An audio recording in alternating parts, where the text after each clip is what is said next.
It's the Hey, You Made Your Movie Show, hosted by Carl Diamond.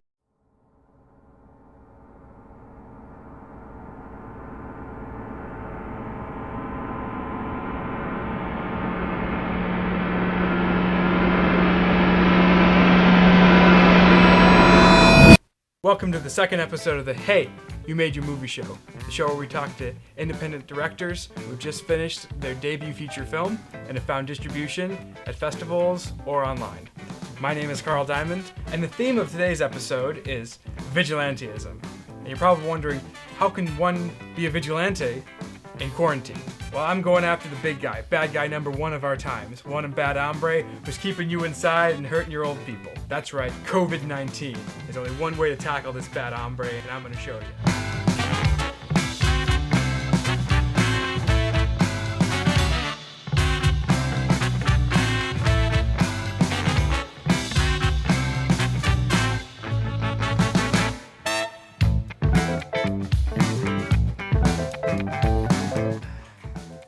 Gotta be careful with this. That's fine. Yep. Or good old fashioned hand soap. So let's go. Take that COVID-19. Let's talk about why we're here today. I had the opportunity to speak with Jett Jansen, who had recently put out his debut feature film, Street Shadows. I'll put the poster right here. I had a great time talking to Jett. He's a real character, has a great history with film. So let's get to it. Here is the trailer for Jett Jansen's Street Shadows. You, I'm a street shadow. Who the fuck is he? That's my cameraman. He wants to be a crime fighter? Yeah. Are you serious? He's gonna have a rude awakening. He does not know what fighting is. So we're gonna need a few of these GoPros, LED lights. Hey, you guys got a permit to film here? I don't know yet, Kurt.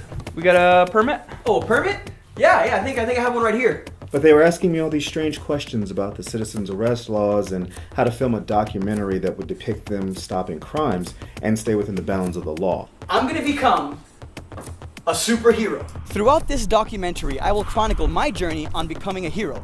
He's tight, armed with like a whip. You can't go out and fight crime, man. Why not? Because you get yourself killed. You know what we could call the movie? The Street Shadow, a documentary film. Dallas, I didn't sell everything I owned and move all the way to fucking Los Angeles and spend 3 years sleeping on fucking floors and washing dishes and being everybody's bitch to have somebody else come in and take my spot. His stupidity damn near killed his friend, himself, and made a mockery of the legal system. Jumping out of a plane is safer than dealing with some of these gangbangers. He's flawed, aren't we all? He's not Superman. He doesn't have to be. Fuck Superman. Bulletproof vest inside of your jacket so that everybody, I'm not gonna give you a kiss. Tasty knuckles. I can prove that. Chinatown, bitch!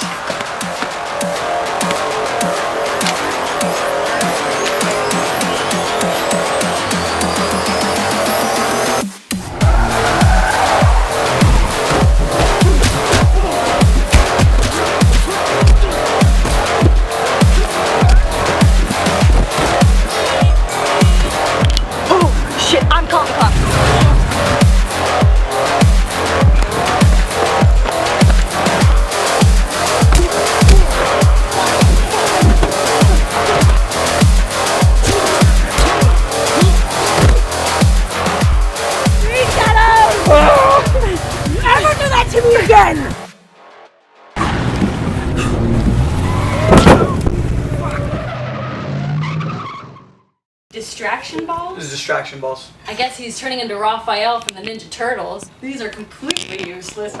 This is mine. This is a pepper spray gun. Everything a superhero would need. Who wants to pay my rent next month? Jett Jansen, hey, you made your movie. Yep. How does that feel? Felt great. Yeah, it's always good getting to finish stuff. The movie is Street Shadows. Yes, sir. How you doing today? How you doing? Good, man. You know, living the dream. What's the dream? Creative freedom. Creative freedom? Oh man, that's a great dream. Yeah. So before we get into the movie itself, thank you so much for being on the show, man. I really appreciate you giving your time, letting me pick your brain about all this stuff, all this we're going to get into. You and we met through producing wrestling. Yep. We both do that. I do Bumps and Bruises. You do Rogue Wrestling. They put on a great show. If you haven't checked out Rogue Wrestling and you're into wrestling, go check that out. It's a fun show. It has good production values. A lot of the professional wrestling on the indie scene has great matches, but doesn't necessarily always have great production quality. So Rogue specializes in that. It's a lot of fun to be able to give that to the indie wrestling audience. As I said, I know you from wrestling, but I didn't know. I found out recently that you are a film guy. That you were. I did not know that, and you're WGA actually. Yeah. I'm a writer for the WGA and on the Spanish writing committee, and got a PGA producers accreditation for Street Shadows. Oh wow! Yeah, I've been writing and directing and producing in LA for about 10 years, and another like 3-4 years in Miami and Georgia. In Miami, I did I did theater there. And then just stunt coordinating and doing stunts for some of the Spanish soap operas, and then slowly producing some small indie stuff. Only for about 4 years. Then I went to Georgia for about a year. Worked on this first season of Teen Wolf. That just like fight design and stunts. And then I was able to go straight to LA. And there's when I've already been writing since Miami, but either my own stuff or just freelance for other people. Did that in Georgia for a little bit. Then once I got to LA, I've been here for the last 10 years, directing, writing, and producing stuff. Oh, wow. So you did stunts on Spanish soap operas? Yeah. What was that like? I have no idea what that would be like.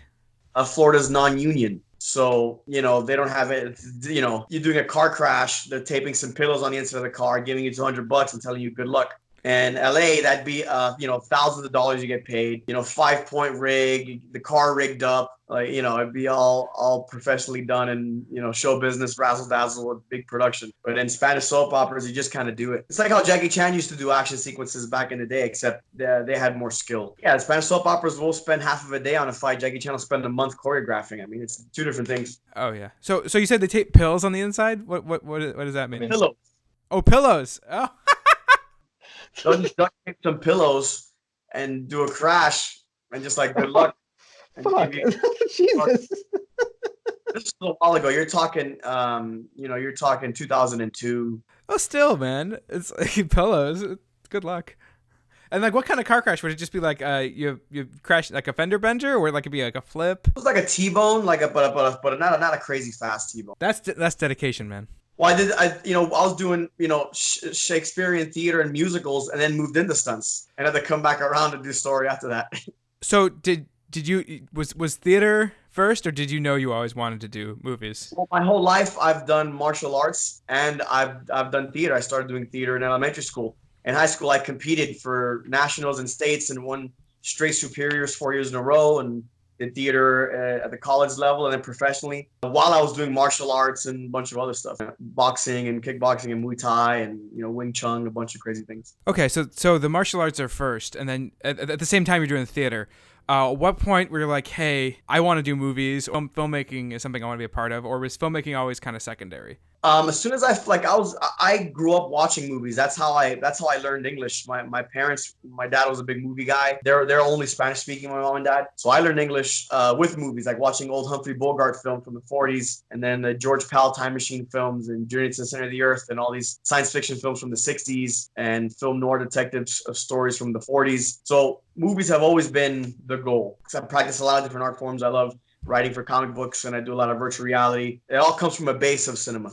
Did you stay in Miami all your childhood? Yeah, I was born and raised in Miami. I moved in 2010. I moved, I left Florida. Did you go to Georgia, or was that straight to LA? I went to Georgia for about a year and then went to LA. But Georgia was just to work on Teen Wolf. And how was Teen Wolf? It was fun, man. It was cool. The director, Russell Mulcahy, he's the first director of the Highlander film. So that was really cool. And season one, usually it's kind of fun because exploratory. People are still figuring out what everything is. And the effects were done for season one by this guy named Greg Funk, who actually I think either was nominated for an Oscar or won an Oscar for some of his prosthetic effects in the first J.J. Abrams Star Trek film. So I got to like sit there and watch a master do werewolf prosthetics and talk to Russell about directing, and great cast with Tyler Posey, and yeah, it was fun, good time. That must have been a great experience. Yeah, it was fun. All right, so you come out to LA. How long, like when you hit LA, are you immediately doing stunt work, or did you have some time where you're trying to get in? I never called myself a stunt man. I just did stunt work because of my background. I was able to do some of the fight scenes. No one usually never had me do a crazy high fall or set myself on fire or normally a car crash once I left Florida. It was always just kick and punch. I had a unique kind of fighting style, so I never really considered myself a stunt man. They brought me in for specialty. Only come in and do fight scenes and fall and get thrown through a window and stuff because I was able to do that. So when I came to Los Angeles, it was kind of from that perspective. I came to Los Angeles as a writer, producer that got brought in to do fight scenes whenever they needed me. And I didn't know anybody when I got here, so I had to sleep on people's floors and in people's closets. This stunt team, there's also a free running parkour team called Team Tempest. They kind of took me in. I started writing stuff for a lot of their guys because all those guys are all stuntmen as well. So I was writing shorts and little personal projects for them and working on their parkour videos, taking little stunt jobs here and there wherever I could to still eat. Yeah, so good times. The rough and edgy days, sleeping on floors and in closets. Yeah, so it was very frustrating because I was working a graveyard shift at an animal rescue, and I would come home, from working 7 p.m. to 7 a.m. and I'm coming home to a house of free runners. And I normally sleep on the couch or the floor or whatever, and they had some parkour event, so they had like 30 Russians, like a bunch of Swedish guys, free runners from around the world, and they had a party, I guess. So they were all over the place, and I didn't even have a floor to sleep on. Like there were too many guys all over the floors. There were, German guys on the couch. There were people in the closet already. So I had to call up a friend. They go hey, can I crash on your couch? That was only the first I guess 3 years, and I gained a lot of experience because I kept writing stuff for those guys. Because every stunt guy, last thing they want to be is a stunt guy. They want to be a stunt coordinator. They want to be a director. Or they want to be a star. I've never met any stunt guy that's yeah, I can't wait to just fall down some stairs. They want something better for themselves, which is cool. So they're always using that stunt money to produce projects. So I actually learned a lot because you're pumping 7, 8, 9 drafts of stuff for 7, 8, 9 people, and you kind of hone your craft a little bit and you get good. Practice makes perfect. You get closer to those 10,000 hours. The 10,000 hour thing. That's definitely true. And what an opportunity for you to just grind and level up your skill. What did they say about the Beatles? They got good because they had to write new music every day. Yeah. So I know we have a small window today.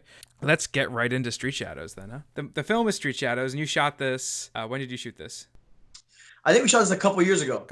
So you're thinking 2017, 16.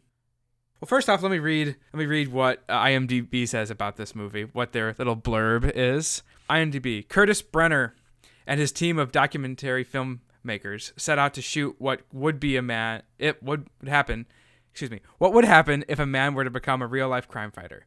After months of training, Curtis patrols the mean streets of Los Angeles, California, but gets more than he bargained for. And that's Greg Pressman. I don't know if that's a real man or Greg Pressman sounds like a fake name. Yeah, that's the journalist in the movie. Oh, ha! I didn't pick up on that. That's all right. So where did this idea come from? Well, you watch these. I watched a documentary on Netflix about, because there are people that do this. This is a real thing. There's a superhero called Phoenix Jones, who's an MMA fighter who puts on a mask and walks around the street, and people in different states actually fight crime, but it's never cool. They hold somebody down till the cops get there. Well, Phoenix Jones has been stabbed and stuff, but I saw a documentary on Netflix where some people are doing this, but it didn't look awesome, right? Because in real life, there's no jumping from moving cars and crazy street fights and crazy plots and more like a superhero movie. So I thought it'd be cool to take a documentary about somebody wanting to be a crime fighter in real life and be able to produce it a mockumentary style where we could actually do all the superhero-y stuff and still have it feel like a real documentary. There's real people doing this shit? Yeah, it just doesn't look as cool because in real life you don't swing from a rope and no batarangs and stuff. No. So I did a documentary where I did all that shit. Yeah, you did in that movie, man.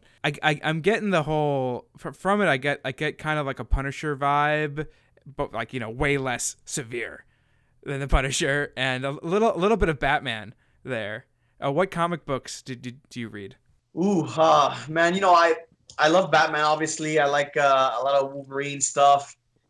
Savage Dragon, the Max. Let me see over there. Yeah, I mean Frank Miller is always great. Alan Moore, yeah, original Ninja Turtles, like the first kind of run, the first like Image or Mirage Ninja Turtle stuff was great. Where they all have red masks. Yeah, yeah.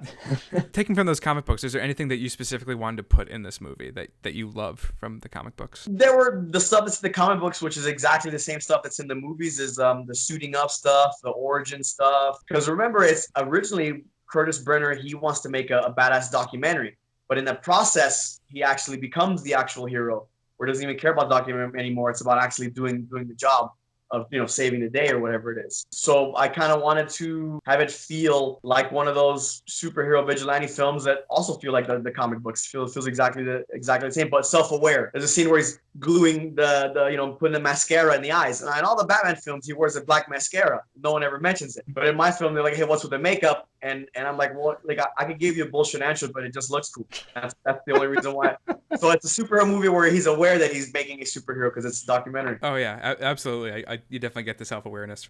So you shot with no permits, I would imagine. Were there any permits in the movie? Because I know there's that scene where he's in the LA Metro and he's like, oh yeah, we're shooting with no permits, baby. Was that actually the case? We tried to push the no permit thing as hard as we possibly could. I read Robert Rodriguez's book Rebel Without a Crew, and he made El Mariachi for $7,000. And we wanted to. That was the goal, is to do something like that. We didn't expect to win awards and for it to get distributed. We just wanted to beat Rodriguez at his own game, right? Because we saw Mariachi and we're like, all right, it's 2000 whatever. We could do something. So absolutely no permits. As a matter of fact, there's some shots in City Walk in front of a giant gorilla that I wanted to get in the background on purpose for like guerrilla filmmaking. I mean, I'm driving down the street doing car chases, jumping from one moving car to another moving car down North Hollywood with absolutely no permits. And we did it 3 times. So the goal was to get as crazy as we possibly could. That scene's insane in the movie, by the way. Yeah. So that was all real. Yeah. Oh shit. Any camera tricks in that scene?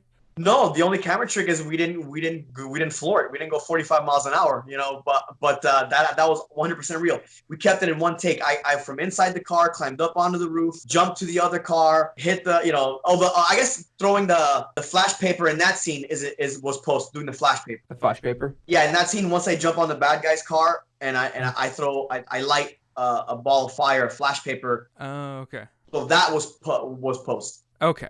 The other fire throws were legit. I just didn't want to actually throw fire in somebody's face while they're driving. Yeah, try to avoid that. Especially if I'm on the hood. Oh, yeah.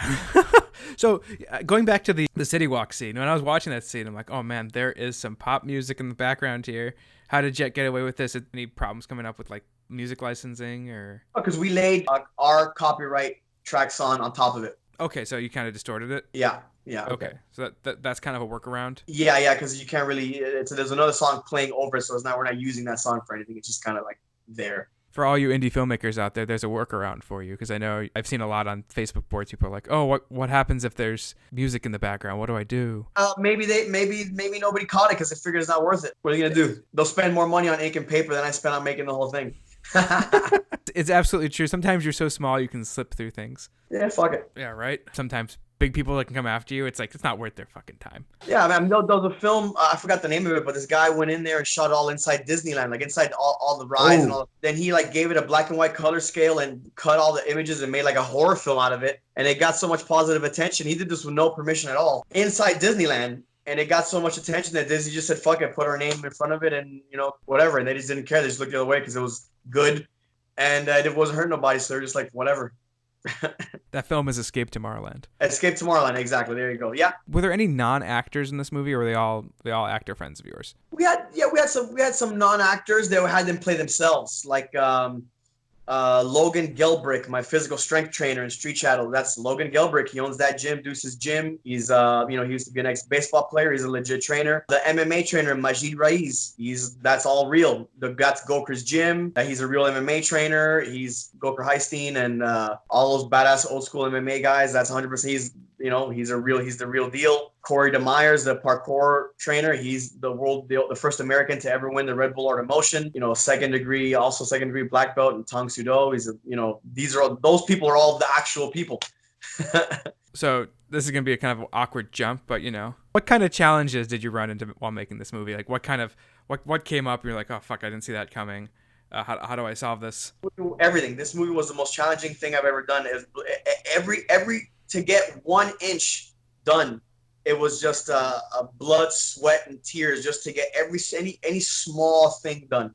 Everything was incredibly difficult. I mean, at one point, because our DP, to be able to get the shots we need to get, our DP is actually a character. So, John Butler, played by D'Angelo Harding, he's an amazing DP. He's in the union as a director of photography and a camera op, but he's also a martial artist. I knew him through martial arts. So he's in the movie, right? And he's shooting. I lost him for 21 days of the shoot because he got booked on a project. Everyone's working for me for cheap or free on a deferred contract. But if they get a job, they got to go leave the job. So I lost a character who was also the DP for 21 days. I lost another guy, got booked here and there for 6 weeks and having to shoot around, losing people coming in and out, things not working. I went through 3 different editors. One editor did nothing. The other editor screwed me, and I would get a little bit closer each time. The only thing that was easy about the movie was writing it. After that, production, post-production, and then getting it sold and getting it delivered, all that was incredibly stressful because you have essentially 4 people doing the job of 500 people. But you learn a lot. Oh, wow. So did you actually shoot this on a schedule, or was it whenever you had time? Well, we had a schedule, but that goes completely out the window once people started booking work. So is it like, you lose John Butler, do we stop production, or do we find a way around it? You just have to reschedule. So you move other things up. They were going to shoot later, and then you do things from his point of view and have somebody else holding his camera, and they come in and dub his lines. As long as he's off camera, we could dub his lines holding the POV. And so you reschedule, and then you do shit from another angle. Then once you get him back, you got to come back in and get his coverage. Or you'll lose a location or something. You have actors, locations, things will pop up. And I mean, for Apache Mike, we had to push his fight a couple times because he's Will Smith's stunt double. Oh, really? Yeah. And we choreographed this great fight scene with him. But he got booked on a couple of jobs, so we had to push back for a couple of weeks. Move that fight scene back, move something else in that spot. So, it took essentially a year to shoot 45 days. That Apache Mike scene, man, I gotta say, that's one of my favorite scenes in the movie. It's like you think he's just alone in this world. He's the only guy doing it, but of course he's not. No one is original. And there's gotta be other competition and people who think they're better than him or people that think he's a threat. Yeah, every time we do a test screening, people love that character. I think it's badass. And how we shot things on 2 or 3 cameras because our film crew had a couple of cameras with John Butler on the Ronin Steadicam, which was part of the storyline. We were able to get stylized, cool fight scenes. We wanted it to feel real, but we also wanted to deliver on doing comic book, big Marvel style fight scenes. So how we did that was first few fights are kind of realistic. There's some, jump cutty, handheld, Born Supremacy stuff, some rolling around the floor, how a fight actually looks, which is dirty. Then we slowly ramp up to nice, pretty choreography and pretty shots on the Steadicam rig. We slowly ramp up to the cinema so that we ease it in.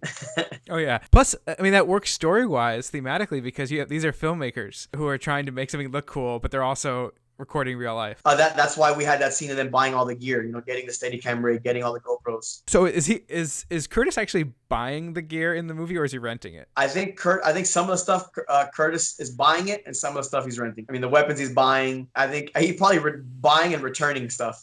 That's a low budget rental, right?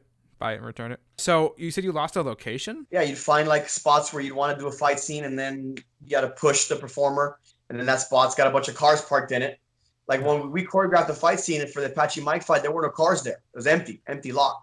And when we got there to shoot it, we still got the lot, but it was packed with cars. So luckily there were cars, but they were meant to be that they were going to get, had dents already. They were going to get fixed. It was a body shop. We're like, we're already fixing these dents. So just throw me to where there was already dents. So he'd throw me on hoods, and the cars became part of the choreography. Oh, awesome! That's great adaptability. What kind of challenges did you run into in post? You said you went through 3 editors. One editor did nothing. One editor screwed you, which happens, unfortunately, and then the other editor, showed up to the job. Well, it's all budget. It's all budgetary stuff. The editors in our price range are just kind of new people, so. It gets incredibly tricky to get something as difficult as a found footage mockumentary kind of thing done, because we're running and gunning, so we can't slate everything. We can't, we're getting the craziest shots in every single like LA subway station, like City Walk, Universal Studios. We're getting crazy shots, so we can't just slate. So like the editor is getting handed a big mess, a big horrible mess of, like I said before, it was a year stretched over 45 days. So there's no dates, there's no proper slating for. I mean, for some stuff, yes, we had control over. Some stuff, no. So I think it was just too much, and it's a feature length. So if you're like editing 5-minute YouTube videos, and somebody hands you a feature, with a lot of shit and very little organization, if you're not a gangster, it's gonna swallow you up, and they just couldn't hang. And then little things, like sound design, how important sound design is. You got to cut, but you got to sound mix, and there's a lot to post besides cutting the images together. I mean, even doing the credits, we just had a working cut for the longest time, and we're like, oh, we're ready to deliver, so we got to do all the credits and go dig through the paperwork of names, and because we got everyone on contract and everything. But again, 45 days stretched over a year, 4 people doing a job of 500, No production coordinator. Right, it gets difficult. But obviously, you finished the movie. It all came together. Yeah, and you learn. And then moving on from there, when I do projects, I get hired to write and direct and produce stuff for Google and everything else.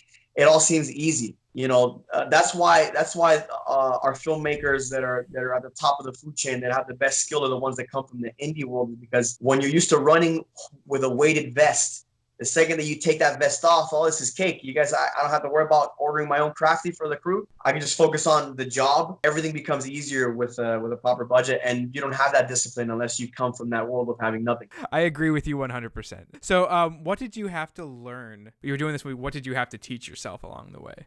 A lot.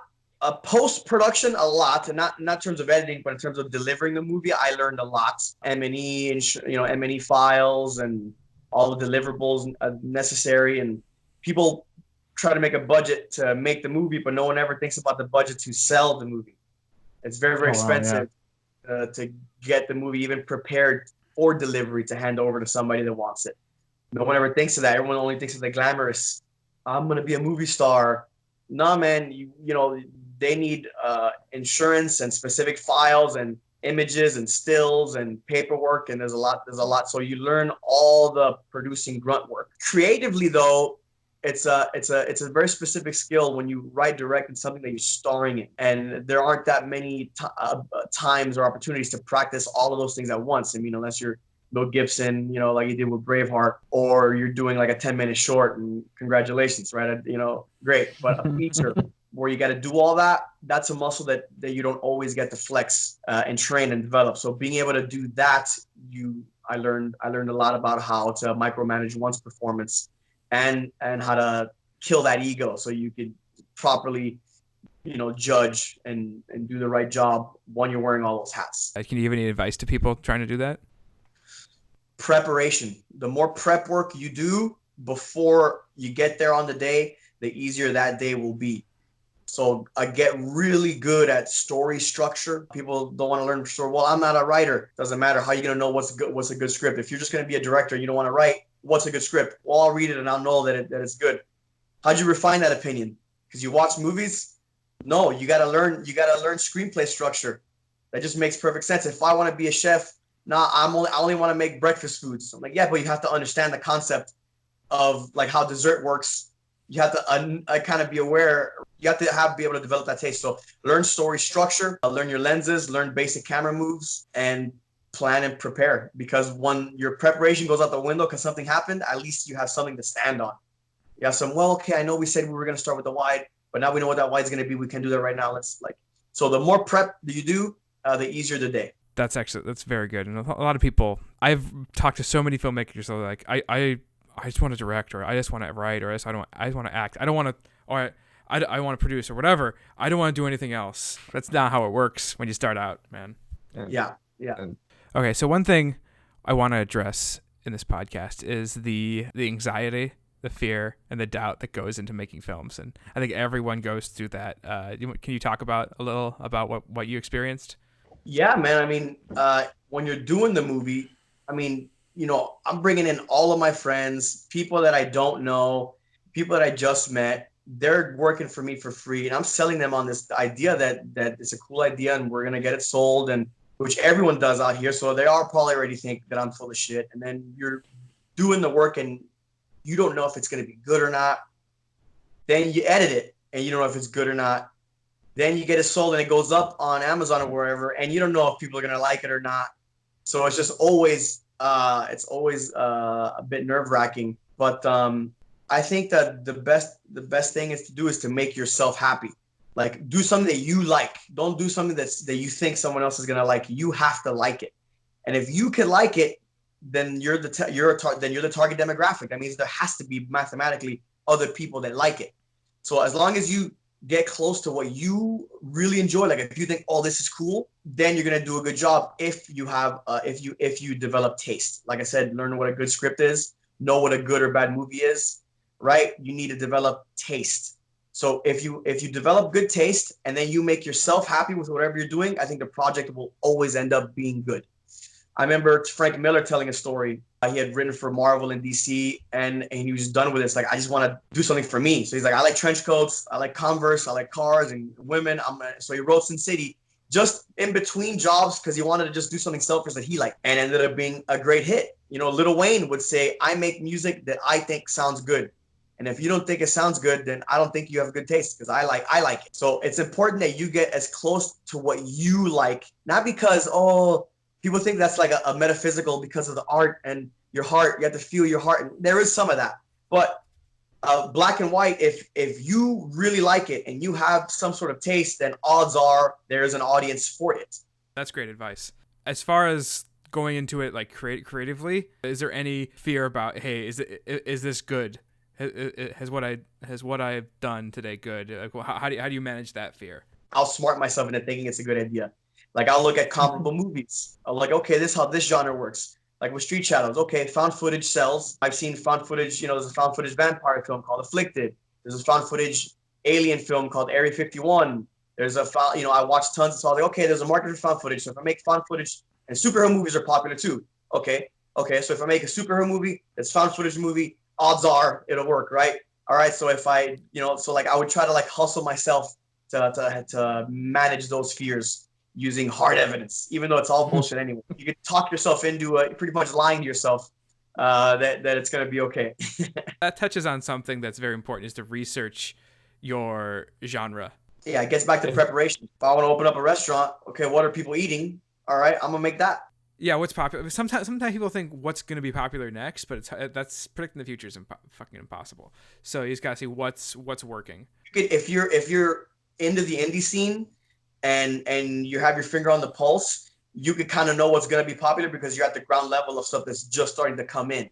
For instance, I'm in the academy as well, so I go to all the screenings of early films, and I go to the Q&As with all the directors, and you start to see like patterns and things coming up, right? Like I can tell you right now, rated R dramas are going to start doing really well because after Joker, Uncut Gems, like all these, it worked in the 70s, all these hard-hitting kind of like French Connection films. Like you're going to start seeing more of that after Uncut Gems and Joker made $1 billion, right? People just chase the money. Deadpool, when they did rated R. So you're going to start seeing more of that rated R stuff, and it's going to be some bad, some good, whatever, but you're going to start seeing things like what the Safdie brothers are doing with Uncut Gems. There'll be more of that probably for the next 5 years. So you could probably kind of see what's going to happen, but you're never going to like be able to tell the future. So market research and preparation is how you handle those fears. Just a side note, Uncut Gems. Did you see Uncut Gems? Yeah. What do you think of it? Well, I have a love-hate relationship with that style. It was a brilliant film. It was art. It was cinema. I think it's healthy for theater. But I like, I grew up with young Robert Zemeckis and young Steven Spielberg. Like the movies I make, I want to make movies that make people feel good. I think life sucks enough. They don't need my movies to make them feel like shit. I think life already does that for everybody easily. So that Debbie Downer kind of darker genre tones are cute, and I'm sure their friends in North Hollywood could talk about how cool of an artist they are, but I'd rather watch Back to the Future. No, but again, it's a beautiful art film, and it's fantastic, and I'm happy to have seen it. And the Safdie brothers are incredibly talented people, and Sandler did an amazing job. But you feel like shit when you leave that movie, and you feel like hell the whole time while you're watching it. And I'd rather, like, you watch Bloodsport and I look around in the audience, everyone's smiling. And when Daniel-san kicks the guy in the face at the end of Karate Kid, or when E.T. Flies in front of the moon with the kids on bicycles. That's the kind of music I like. There's nothing against country, but I like jazz. Oh man. Speaking of Back to the Future, I thank God they haven't touched that yet. Like, Hollywood has left it alone for years. Better. We kind of got off topic a little bit with Uncut Gems, but it's kind of perfect because it leads into what I want to go to next. You talked about what you loved. I'm going to talk about what I love about your movie. What I really loved, because I don't say whether it's good or bad. I think saying a movie's good or saying a movie's bad is it's harmful either way, because you say, oh man, that movie was great, or I thought that was a good film, and then someone goes out and sees it and says, oh man, I really hated that, or I thought that was terrible, or it's like I say I was bad and then no one goes to see it. What I judge a movie by is effort and storytelling. And if there's effort into that, and effort in the storytelling, and effort into the production, then it's worth my time, and I invite them on the podcast if I can. So things I loved about your movie: the score, for one, that had a really fun synthy score. I'm really into synth music. It's like the early, like the 80s John Carpenter. I love that stuff. And then the DSLR feel as a guy who owns a DSLR and makes DSLR movies, I love to see when someone actually uses a DSLR to make a feature and it comes out watchable. I've seen a lot of unwatchable stuff, so the watchable stuff is always appreciated. And like I said, the fight scene with Apache Mike, I really liked. The storage locker scene, it's like jumps, and the cinematography jumps from like documentary to like this insane movie style, like traditional cinematography in the storage locker. It's really intense, really, like, it got my heart racing. In that scene, I was like, oh man, what's gonna happen? Is someone gonna jump out with a gun? Is someone gonna jump them? Are they gonna get arrested? Who knows? But yeah, I really like the cinematography there. Nice. And yeah, overall, man, I recommend anyone listening go check out Street Shadows. One last thing, I think I forgot to ask you. What was the budget of your film? Ooh, well, the deferred budget or like the hard money in? Both. Deferred, the deferred is probably gonna end up being like $150,000. But of what we spent to make the movie was around $7,000 or $8,000, which is the goal. El Mariachi cost $7,000, so we wanted to get as close to that as possible. So so for the most part, we got there, but with deliverables, it was like $3,000, $4,000 to get the M&E files done, which is when you sell a movie to another country, like we sold it to the Middle East and to Africa, they have to be able to dub it. So we got to get them files with just the Foley, like the footsteps, the door, the without any talking. But we filmed everything together, documentary style, because they got to go in there and dub it. So we got to pay a bunch of money for somebody to pull that out and re-Foley the stuff that you pulled out in. So little things like that you spend more on deliverables, and obviously marketing and selling the film, you're going to spend it, and it'll be more. So out of deferral contracts where we didn't give anybody any money, it has a value of over $150,000, $200,000. But in terms of what we spent to get it made, it's probably around $7,000-8,000 just to get it in the can to reach that El Mariachi goal. Oh wow! And that $7,000 or $8,000 included all the dubbing, like the Foley. No. Okay, so that's something that the distributor pays for. Or? No, that's we ended up paying for it. But like that was that's like post, like our production budget to get the movie in the can was that. But the stuff to deliver the movie, that ended up being more. Going in principal photography, about $8,000. Yeah. At the end of the day, you're looking at the bill. It was about $150,000. Like in deferred contracts, right? Like we didn't spend $100. We didn't spend $150. That's like what we're gonna pay people. Like once the movie's made that amount, that's what everyone's gonna get. So as the money comes in, people get paid. Right. And as the boss, you get paid last. Yeah. Exactly. Yeah. I know what that's like. That's interesting because the guy before you, that was $150 was his. That ended up being his. Well, he raised that much money, but $150 seems to be the number. Like the ultra low, like micro budget number is between $150 to like $400,000 is usually where you're gonna see for those micro budget films. Okay, that's good to know. For all you listening, $150 is a lot of money, but you've seen how much it costs to make some of these movies that you see in theaters. I mean, micro budget is like $1 million or under $1 million, or I mean, a SAG ultra low is like $1 million bucks. I don't recommend making a movie for that amount. I don't think the only reason why it worked for us is because we shot that documentary, mockumentary style, so we were able to get away with it because the story made sense. It's incredibly difficult to do something like Inception for $100,000, right? Oh yeah. Oh, you couldn't. CGI alone, man. Right. Cool. All right, well, that's all I want to talk about with the movie. So moving on, I'm gonna get you out of here. I know you got places to be, people to see, hands to shake. Before we go, what's next for Jett Jansen? I finished my next feature screenplay, so we're gonna start the process all over again. Try to find funding. This one we want obviously a way bigger budget. Street Shadows. We're trying to close in on like our El Mariachi, which I think, we wanted to maybe do something better than El Mariachi. I think art is subjective, but using digital cameras and the DSLRs, we were able to do some more stuff. So we want to move into our Desperado phase. So I finished the screenplay and we're looking to get that funded. So we're starting to put the word out and turn on the juice and see what shakes loose. I love that. So what movies, in your opinion, should our listener go out and see right now? Our listeners go out and check out. That are in general? In general, that are like, if I could go out, if I'm listening, you say that go see this movie and I can go see it. What should we see? Of all time or just new? Just new right now. We'll get to all time after that, but firstly new. I really liked Jojo Rabbit. I thought was brilliant. Directed by Taika Waititi, who also plays Hitler in the movie. It's got Scarlett Johansson. It's a fantastic piece. Yeah, obviously Uncut Gems is worth seeing. You probably shouldn't see it again because you're gonna feel like hell. No, definitely go see Uncut Gems. It's a good movie. Obviously Joker, but I feel like everyone's already gonna watch that.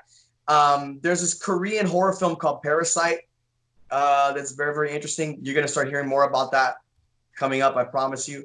But yeah, I check out those films. Oh, and Motherless Brooklyn. I went to a special screening with Edward Norton, who was the writer, director, and star of Motherless Brooklyn, and I got to talk to him about his process on making the film because this was his passion project, and he was under budgeted. So it felt good hearing the same kind of stories that I went through. Motherless Brooklyn is set in the 50s. It's a noir detective piece. It's got fantastic jazz music. Flea did some of the music for it, played trombone or I think trumpet for it, which was interesting. So those films. How great that must have felt to hear Edward Norton talk about the same problems you went through. Exact same stuff, yeah. That's great. That just shows you nothing changes. Money just makes things a little easier. Moving on, greatest movies of all time. Of all time. I'd probably do The Maltese Falcon or The Treasure of Sierra Madre. And then I'd watch George Pal's The Time Machine. I watch Kurosawa's Sanjuro and Yojimbo. They go together. Sergio Leone pretty much stole them for a fistful of dollars and a few dollars more. Shot for shot, line for line, same movies. They actually sued him and won. So go see Kurosawa's Sanjuro and Yojimbo. They were first. And Back to the Future, and probably I'd say Groundhog Day. Oh wow, those are some classics. All right, so the man is Jett Jansen. Jett Jansen, not Jensen. Jansen. The film is Street Shadows. Where can we watch this film? You can catch it on Amazon Prime, or you can watch it on Tubi for free with commercial breaks. That's where I watched it. And where can we find you online? Jett Jansen on Instagram. I gave up on. I have a Facebook, but I usually just stick on Instagram. I gave up on all the other ones for Jett Jansen. But yeah, just Jett Jansen on Instagram, or you could swing by, check out the IMDb, and see what else we're doing. I do a lot of virtual reality 180 videos for Google and FBE and different platforms. So if you like virtual reality, check that stuff out too. All right. Well, Jett, thank you so much for being on the podcast. Congratulations on making your movie. It's been great talking to you, man. We'll see you on the next one for the Hey You Made Your Movie Sophomore Edition. I'm in. All right, man. All right, cool. Take care. See ya. Jett Jansen, ladies and gentlemen. What a character. What a force. If you want to check out his work and follow him, I put the links in the show notes below. Also, if you want to check out the films he recommended, I put Amazon Prime links below. So that's our show. That's the Hey You Made Your Movie Show episode 2. If you want to follow us on social media, which I recommend you do, check out these lovely handles. I call them Indie Film Love handles. So hit that follow button for filmmakers everywhere. Now I have a question for you. have you recently made your first feature film within the last 2 years? I would love to see it. Please email me at heyyoumadeyourmovie@gmail.com. Include your name, a synopsis of your film, as well as the date you released it, and a link to a screener. And then once I've watched it, I want to talk to you. So for the Hey You Made Your Movie show, I'm Carl Diamond, and until next time, keep making movies. If you're not making movies, keep watching movies and writing scripts and owning your craft and networking and meeting new people and learning new skills, being proactive about your career. I can't wait to see all the movies you're going to make, but first you have to make them. I'll catch you next time. See ya. Ah!